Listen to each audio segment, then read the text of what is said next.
When it comes to cities, this one makes everyone's most beautiful list, with a sensational confluence of glass towers, mountains, and sea.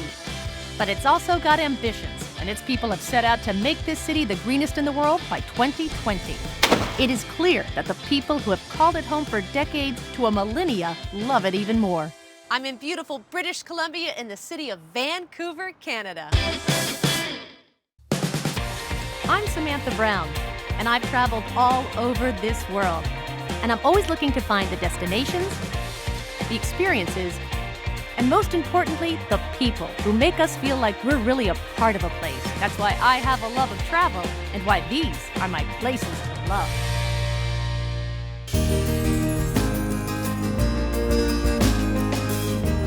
One of the icons of Vancouver is, of course, Stanley Park. And people call it a refuge, and I always think, a refuge from what? A gleaming city on pristine waters next to glorious mountains? What's not a refuge here? But it is a refuge. It's also a playground, as well as an emblem of why the city of Vancouver has become one of the most sustainable and livable cities in the world. And even though this park sustains 8 million visitors a year, it still holds its secrets, and there's still plenty to discover.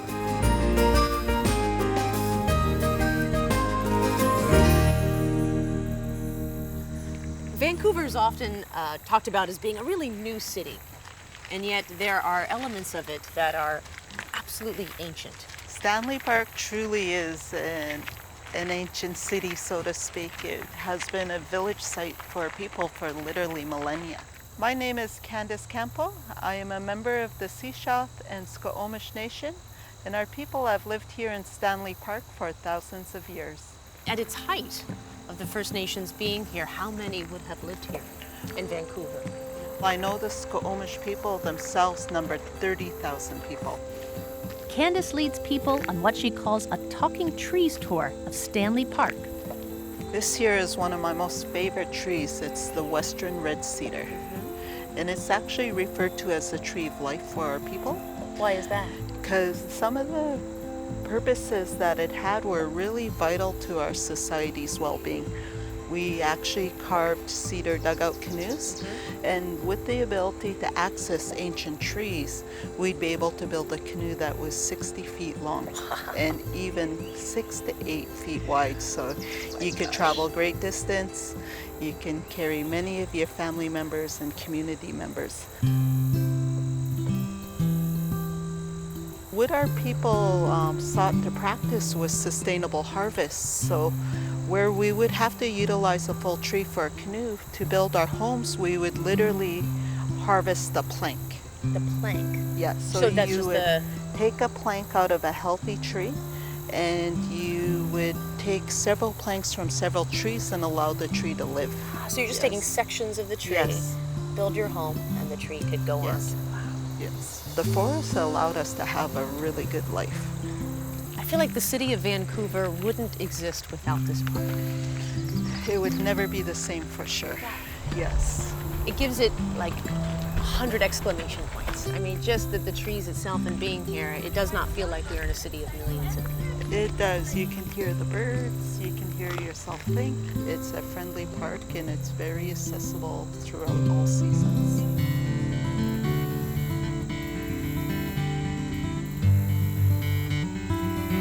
Here you have the salmon berry, and it's the very first berry that comes out in the season.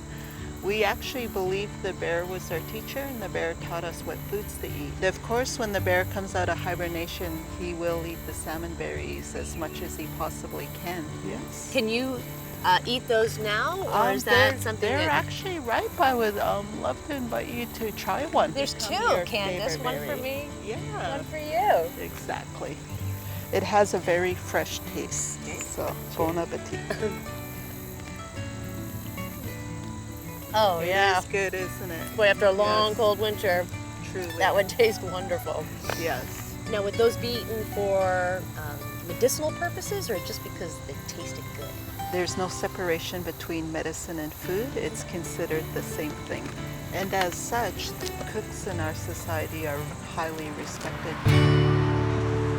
When did you open up your restaurant? We opened during the Vancouver 2010 Winter Olympics. Was there something about the Olympics that you thought this is a good time?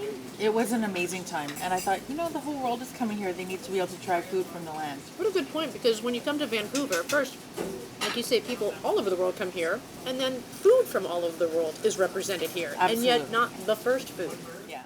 Every day is Candace has taken me to meet Inez Cook at her bistro, Salmon and Bannock. It's Vancouver's only First Nations restaurant. Do you have a lot of First Nations people come here and enjoy your food, or is it really just the diverse crowd that lives here in Vancouver tasting it for the first time? We have all types of customers.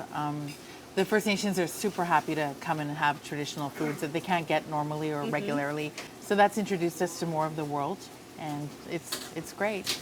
All right, I've never done this before in my life. Awesome. So I'm just good. This is the fish head. And Yes. do I eat the whole The thing? whole thing. I was gonna say it's gone. The entire it thing. is, yeah. Okay, Yeah. It's Don't got be a scared. fantastic smoked flavor. that is fantastic. It is, isn't it? Oh my goodness. The menu features Aboriginal food in a modern way, with a heavy focus on wild game. Beautiful. This is an elk shoulder, Okay. and our chef has prepared it the style of an ossobuco. The cool thing is that there's still the marrow in the bone, which Okay. you'll be able to put on your bannock. Oh, lovely. And this is the bannock. This is a part of your name. Yes, so this it must be is. very important. The indigenous people were making their own unleavened bread for years, and when the Scottish people came, they showed them how to turn wheat into flour, and the Scottish people called it bannock. So the First Nations adopted that word, and all across Turtle Island, which is North America, they have done their own versions, and this is our way. So this is my elk ossobuco. Yes. Food is how Inez reached out to others, and it's also how she got back in touch with her own roots.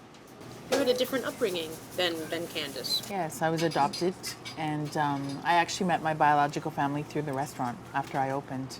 It was all over the media that a New Hulk person had opened this restaurant, but because I was adopted out, nobody knew me. So it When was, you say you were adopted out, what does that mean? it was a time period where the government went into the communities and adopted the children to non-native families. So this And, is all learned. It's all learned. I make jokes and say I'm a born-again native, but I'm super happy showcasing my heritage with pride.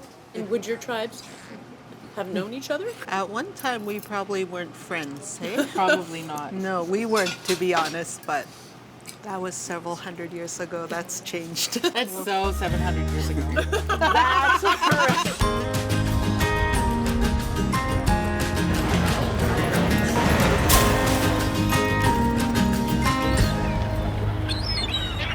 Granville Island is a very popular destination. It seems like everybody in Vancouver is at the public market. That's why I love these quiet, tucked away places. Right now I'm walking down a street. It's called the Rail Spur District. And every single one of these studios are occupied by artists. And everything they make is unique and made by hand. Wow.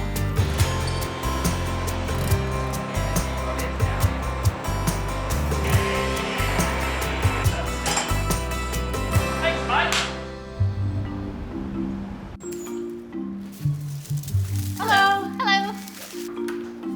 Are these all handmade brooms? Yes, they're all made by myself and my sister. And you make them all right here? Right here in the shop. We make over 4,000 brooms a year. Oh my goodness, these are works of art. How long does it take you to make a broom? It takes anywhere from about a half an hour for a simple little whisk broom to over 3 hours for some of the full-size natural handle ones like that. This is gorgeous. So this is a natural handle. Yeah, and it's always a week-long process from start to finish because there's a lot of different stages, so no broom is made in a single day. That is a tremendous amount of care and love and hard work that goes into something that does a lot of hard work. Yeah, exactly. Our brooms are made to be used. Feel free to try them out. I mean, these are gorgeous. Why do people pick the round brooms as opposed to the flat brooms? Is there a reason why people prefer one or the other? Yeah, the round ones cover a large area. Basically, a broom like that is meant for sweeping big open spaces, so you don't need a totally straight handle because you use it more like this. So you can just dust off a deck or driveway really quickly. I feel like this is my broom. What do you have? This one is a hockey stick broom.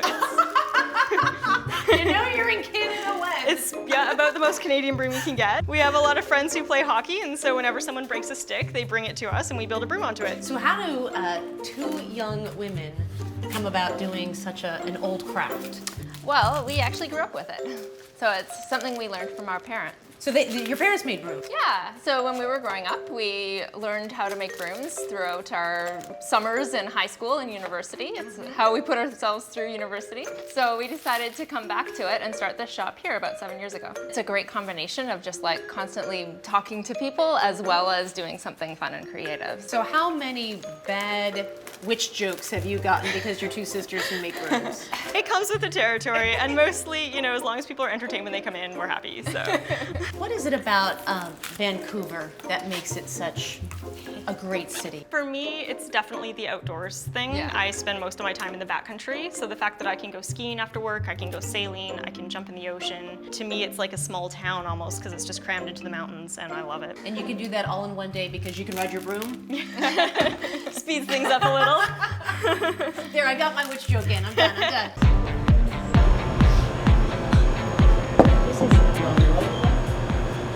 So I don't know sakis at all.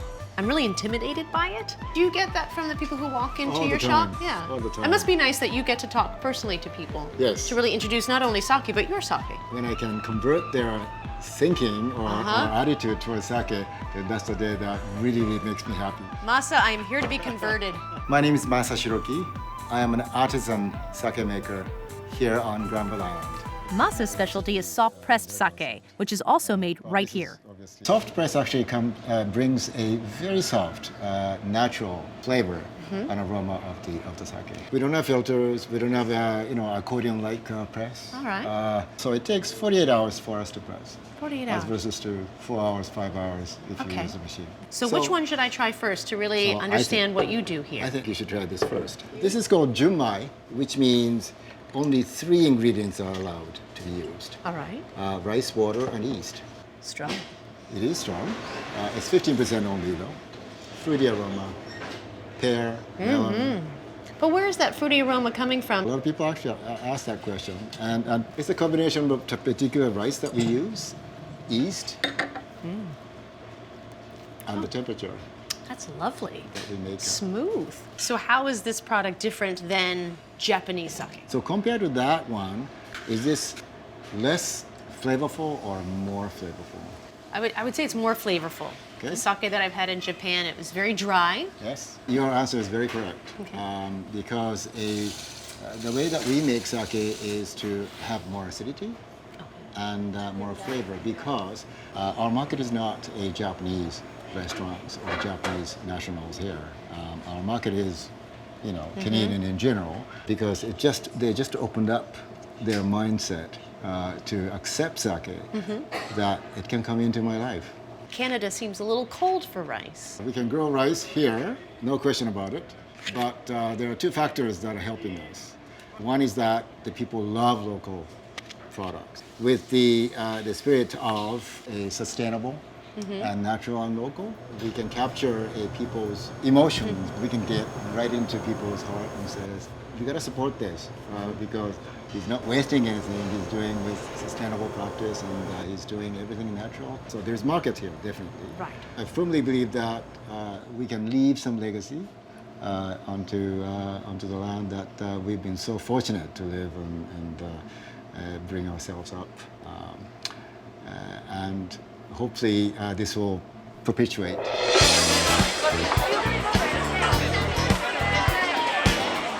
A place that highlights Vancouver's diversity is the night market of Richmond. Richmond is its own city in the Metro Vancouver area, and it seems like its entire population is here, experiencing great food in a carnival-like atmosphere. So, Colin, when you said we needed to get here early, you were right. This is the beginning, and it's already packed. Yeah, it's going to get even more packed as the night goes through. They typically get about 10, 15,000 people here a night. 10 to 15,000 people? 10 to 15,000 people, and they run from April all the way into early October. It's really crazy here, and it's not just locals who come here. I mean, it's people from all around the region, but we get also a lot of people from the States because we're so close to the border. Plus, we're so close to Vancouver International Airport We get a lot of visitors from overseas who are just popping into the night market for something to do. I've been lucky enough to go to Asia many times, and especially China, and you have to go to the night markets, right? Me too. Because you can get everything. If I need socks, a cell phone case, and food, I've got it. I'm in the right place. Yeah, you can get some really unique products here, especially around the food. It's amazing that we're just like 25 minutes away from Vancouver, and yet Richmond really is its own destination. Yeah, 65% of our population is Asian. And what generation are you? My parents were born and raised in China, and so I'm the first generation born here. First generation. That's pretty cool. Yeah, it is. A lot of Asian food, it isn't just about the taste, it's about the presentation. And this is a Chinese candy known as dragon's beer. I want to get a box of those. That looks great. It's like cotton candy, they're pulling it by hand. It's lovely. So when I talked about diversity here at the night market, this is, I think, a prime example. It's about evolving food. So here we have ohana poke. This is my spin on it, so it's like a combination of flavors that I think would work well. We tried to make it pretty, just because people don't know what it is, right? You gotta make it Instagrammable, right? It's gotta be Instagrammable. Oh, believe me, I know what it's like to always have to look good on camera. A lot of people, they're kind of afraid of squid. But if you do it right, it's fantastic. The sign says we have no spicy, a little spicy, spicy, and very spicy. Great, thank you. This means we paid. Now we get in the back of the line, a really long line. 2 toothpicks. And that's your receipt that says you paid. A little spicy. See how little spicy this is. That is wonderful. So what is that line there? That's the biggest line yet. The rotato. It's for the rotato. It's a Korean thing. Oh my gosh, and there's gotta be like 40 people waiting in line. It looks like it, yeah. Is it good? You like it? It's really good? Nice. I'll give you $14 for it. So this is Chef James. He looks like a chef. He is a chef. For his day job, he's actually a chef at a big hotel in Vancouver. He's got a He's little got the microphone. headset on there. Chef James is a real showman. Welcome to Richmond. Happy Friday. So you've never had lamb kidneys? I can't say that I have. Oh yeah, we can get chicken skewers anywhere. That is good. It's really great. Okay, let's go get dessert. Oh, a mango mochi. Coconut, chunks of mango. You get the tapioca pearls. Really washes down that lamb kidney.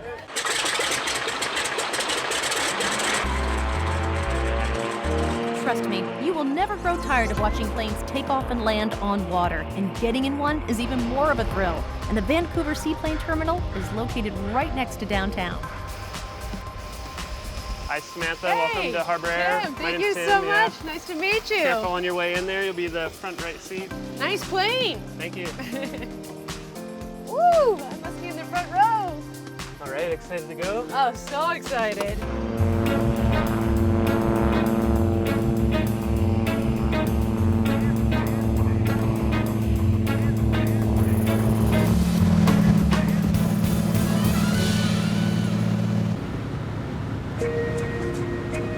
While walking is a great way to get the lay of the land in Vancouver, an aerial tour really adds some excitement.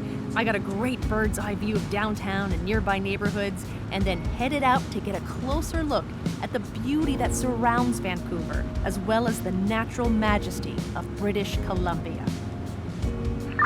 So you grew up in Vancouver, so you have a total appreciation for this, I would imagine. Or is it just something that you're like, that's okay? No, I love it for sure. Can't grow up here and not appreciate it. Most people that live here spend a lot of time outdoors. So. I've taken a few float plane rides before, but never to a second location.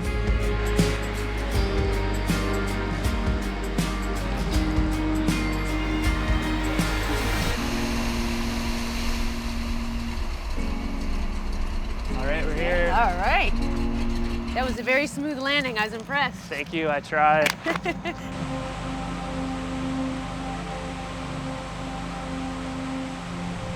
So what is this beautiful location? Right now we're at Otter Falls, halfway up Pitt Lake on the outskirts of Vancouver. It's a freshwater tidal lake. A freshwater tidal lake. That's got the best of both worlds, It does, right? yeah. It is and it's absolute glass right now. It's beautiful. This is a pretty ideal day. In 20 minutes, we went from a huge metropolis, right, to all of my Canadian dreams coming true right now. I've got, you know, these mountains that are just covered with pine trees. Some are snow-peaked. Got the sound of a waterfall providing, you know, sound therapy. It's just Pretty nice. Is this something you just get used to when you've been brought up here? You never really get used to it, but not that many people in Vancouver get to come experience this every day. I feel lucky to come out here. There's no angle. There's nowhere this isn't just absolute paradise. Yeah, it definitely is. All right, time to go. On to our next adventure. You ready?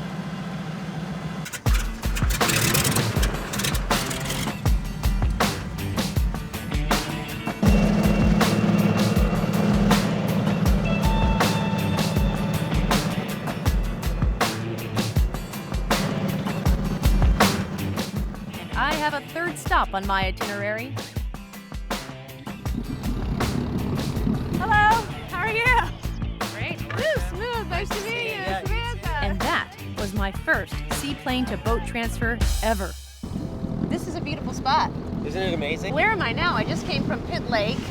Gorgeous. Right? It's like mountain fed. Pretty awesome lake. float plane ride in. I know, Unbelievable. I know, and it's just about to get better. So we are in deep coves, Yeah. and just up that way, back behind us, is called Indian Arm. So this is just like so close to the city and such a magical place. We could see killer whales here, we've got seals, we have all kinds of delicious things right beneath us. I'm Ned Bell, I'm a chef, I'm a father, and I'm a champion for our world's oceans. And you talk about delicious things. That's what we're on our way to right now. We are, so I set some crab traps earlier. So you never know what you're gonna get Right, in a of crab course. trap. You the could sea get. gives us what it wants. It sure does. I mean, they call it fishing, but really it's hunting. And what type of crab are we going to be hunting today? Yeah, so where we are is just north of Washington. In Washington, there's a place called Dungeness. Oh, and so the sure. crab here is Yeah. called Dungeness crab. We're so lucky here Oh in my Greater gosh. Vancouver and in British Columbia to be surrounded by wilderness, surrounded by the ocean, and just surrounded by these extraordinary places that give us so many delicious things, life, and you know, the ocean is the lungs of our planet. I would imagine with your approach to seafood and sustainability that the Dungeness crab is something that is sustainable. Absolutely, it's sustainable. I mean, I often get asked, what is sustainability? What does that mean? You know, and so for me as a chef, it's obviously got to be delicious. It's coming from a wild, well-managed fishery like Dungeness crab, or so many of our fisheries here on the West Coast. It also includes responsible aquaculture.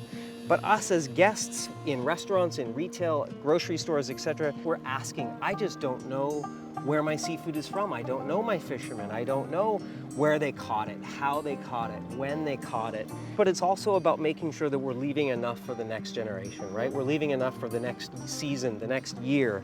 Oh my goodness! Yeah? What, really? We scored! Oh, come on! Look at Oh this! my goodness! That is a haul, I have to All tell right. you. You're good luck, my dear. You are Thank good you. luck.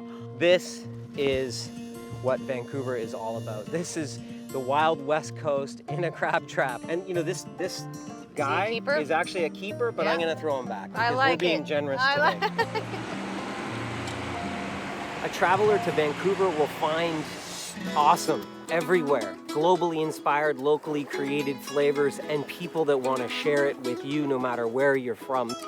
Our people have a really strong spiritual connection to the land, and we would like to share our knowledge of sustainable practices with community and visitors. People in Vancouver are very curious to new things. People are so open and free in their thoughts, and I decided to come here and I wanted to join them. When we feel the exhilaration lifting off the sea and soaring into the mountains, when we look down at a city and know that the people below are committed to make sure that all the beauty you see is protected, that is when we share a love of travel. And that's why Vancouver in British Columbia is a place to love.